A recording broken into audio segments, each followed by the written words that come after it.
So we are getting that x bar minus m bar minus my plus k a bar plus k small k r minus r star is equal to 0, because we are considering that BP is equal to 0. Balance of payment is equal to 0. Now from here we can write that r minus r star times k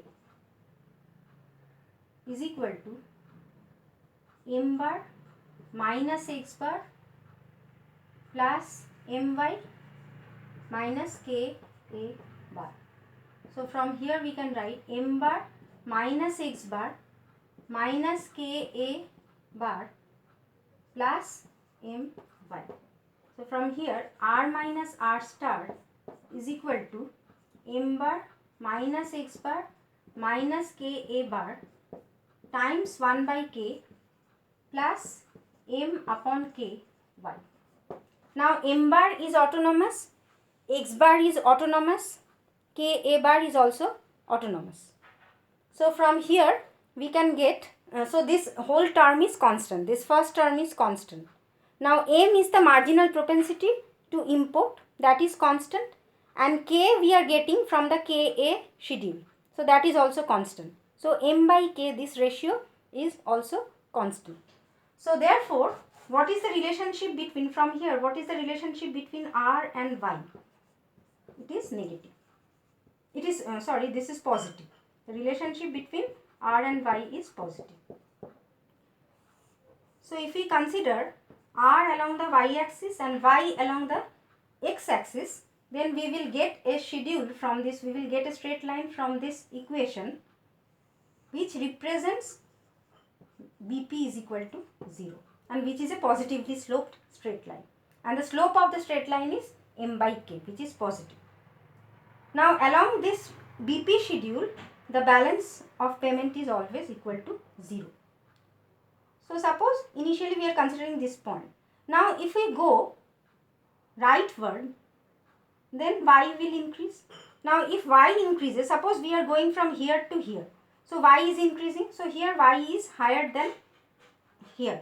So therefore with the higher amount of y, import is also high.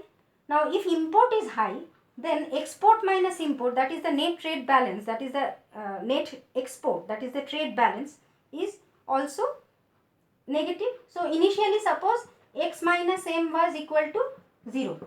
Now y is rising. Now y is rising, that means m is also rising. Now m rises means this term is rising. Now if this term rises and x remaining constant, then x minus m, this term falls. So there will be balance of payment deficit. Now when there is a balance of payment deficit with the higher amount of y, then to offset the deficit, what we can do? We can increase the rate of interest. Now if we increase the rate of interest, then what will happen to the capital inflow? Because from the KA schedule we know that K is equal to KA bar plus K R minus R star. Now if R rises, that means there will be a net capital inflow to the economy.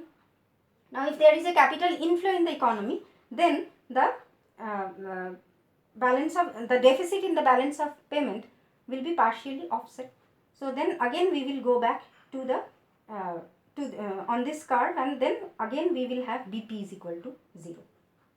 So if y rises, then we have to rise r to keep the balance of payment is equal to 0. So to the right of this BP schedule,